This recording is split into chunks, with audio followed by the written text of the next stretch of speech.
Halo, bertemu lagi dengan saya Kang Afan. Di video kali ini saya akan membahas tentang alasan jika seseorang itu mau memulai menjadi dosen. Sebelum menjadi dosen, pikirkan ini dahulu. Simak terus videonya.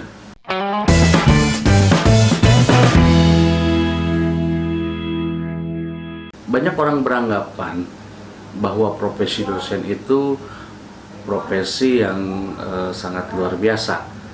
Pasti semua orang berpikiran bahwa dosen itu gajinya besar. Kemudian kesejahteraan kehidupannya pun terjamin gitu. Selanjutnya pekerjaannya mudah karena hanya mengajar saja. Selanjutnya beranggapan bahwa menjadi dosen itu memiliki salah satu benefitnya adalah di lingkungan masyarakat atau di lingkungannya itu cenderung lebih dihormati oleh masyarakat atau lingkungannya gitu. Pasti banyak beranggapan seperti itu gitu. Selanjutnya banyak juga beranggapan bahwa menjadi dosen itu cenderung awet muda karena memang sering bergaul dengan mahasiswa dan mahasiswi gitu. Sehingga itu berpengaruh terhadap si dosen sendiri, seolah-olah itu masih tetap berjiwa muda. Tapi faktanya sebetulnya tidak semudah itu dan seindah itu gitu. Misalkan dari segi gaji, sebetulnya kalau untuk ukuran dosen pemula, kemudian dosennya pun di kampus yang swasta dan juga kampus baru mulai atau kampus kecil, itu kalau saya bilang kebanyakan dari teman-teman juga yang curhat itu sebetulnya di bawah standar, bahkan ada beberapa masih di bawah UMR, gaji pokok ya saya bilang. Itu jadi anggapan bahwa gaji dosen itu sangat besar gitu. Itu bisa iya dan juga bisa tidak. Iya kalau misalkan memang Anda jadi dosennya di kampus yang cukup ternama atau kampus besar, atau jadi dosen di kampus negeri, ya mungkin itu cukup besar lah gitu. Jadi pokoknya kemudian kehidupan terjamin, kesejahteraan terjamin, itu juga masih sama, bisa iya bisa tidak gitu. Karena kalau untuk yang masih kampus kecil kemudian ataupun kampus swasta yang baru mulai gitu, itu kalau menurut saya sih terlalu berangan-angan ya kalau misalkan beranggapan bahwa kesejahteraannya itu terjamin.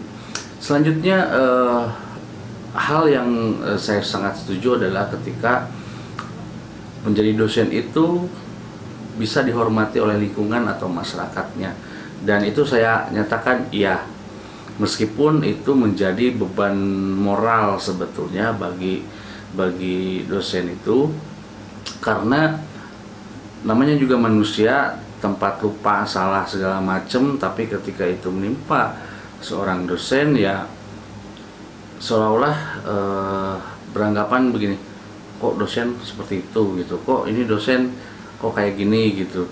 Seolah-olah bahwa dosen itu selalu bersifat yang sempurna gitu, padahal tidak yang sempurna, pasti ada kekurangan dari tiap orang gitu. Jadi faktanya tidak seperti itu. Jadi ada beban moral yang cukup besar gitu di profesi dosen itu gitu. Selanjutnya masalah awet muda ini saya juga bisa ya bisa tidak, karena memang tidak semua dosen sebetulnya bisa bergaul cukup intens dengan mahasiswa gitu. Ada beberapa dosen yang memang membatasi diri dari mahasiswa, artinya tidak terlalu banyak berinteraksi dengan mahasiswa di luar kelas gitu ya. Tapi ada beberapa dosen juga biasanya itu membuka diri terhadap mahasiswa gitu, interaksi dengan mahasiswa baik itu di kantin, di luar perkuliahan, kemudian di luar kampus gitu. Itu ada juga beberapa dosen yang seperti itu gitu, dan itu tergantung dari pribadi masing-masing gitu. Intinya sih begini, kalau saya sendiri dari pengalaman itu, sebetulnya saya ketika ditawari untuk menjadi seorang dosen di perguruan tinggi yang baru mulai dan juga swasta, saya menyadari bahwa profesi ini sebetulnya tidak memiliki gaji pokok yang besar gitu. Artinya kita tidak akan bisa dapat uang banyak di kampus yang masih kecil ataupun kampus swasta gitu. Kalau saya bilang jangan berharap terlalu banyak gitu, karena apa yang dibayangkan semua yang awal saya sebutkan itu kalau saya bilang meleset semua gitu.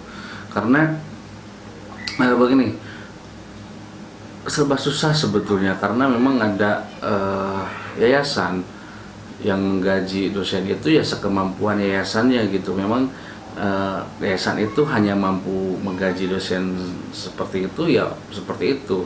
Jadi kalau saya bandingkan, sebetulnya bahkan lebih worth it itu menjadi guru di sekolah, misalkan SMA, SMP, SD gitu. Itu karena kalau saya perhatikan sih sudah kesejahteraannya mungkin sepintas ya, saya lihat itu lebih terjamin, dan juga persyaratannya tidak terlalu berat. Karena jadi dosen itu berat dengan persyaratan minimal S2, kemudian harus S3, kemudian harus penelitian dan juga pengabdian. Tapi dengan pendapatan yang kurang, itu menjadi hal yang sangat sesuatu gitu. Itu menurut saya. Makanya ketika kalian kalau misalkan ada yang ingin menjadi dosen, harap pikirkan ini dulu gitu. Karena gini, kalau kalian menjadi dosen hanya untuk menjadi seseorang yang kaya atau mendapatkan uang banyak atau mendapat proyek gitu, kalian salah besar. Karena profesi ini sebetulnya tidak 100% bisnis atau money oriented gitu. Bahkan cenderung bebannya itu karena memang harus mengaping mahasiswa, bukan hanya mengajarkan, tapi mengaping mahasiswa itu atau mengarahkan mahasiswa itu sesuai dengan minatnya, keahliannya gitu. Makanya ini tidaklah mudah gitu loh. Jadi apa yang anggapan bahwa masyarakat bahwa dosen itu enak, bahwa itu kerjanya santai, kemudian gajinya besar, kesejahteraan terjamin dan segala macam, itu balik lagi kepada diri dosennya masing-masing gitu. Karena memang kalau saya bilang yang menjadi dosen atau guru itu sangat luar biasa, karena dia artinya kesempatan untuk menjadi kaya itu menipis gitu. Karena kalau saya anggap sih di Indonesia untuk profesi yang guru, dosen, mengajar, ustadz, kiai itu kalau money oriented itu pasti tidak dapat lah gitu. Artinya lebih ke pengabdian gitu. Itu yang bisa saya sampaikan di video kali ini. Mudah-mudahan bermanfaat. Kalau kalian mengalami sesuatu yang beda ataupun kejadian yang sama, silahkan komentar di bawah. Jangan lupa like, share, dan subscribe. Sampai bertemu di video selanjutnya.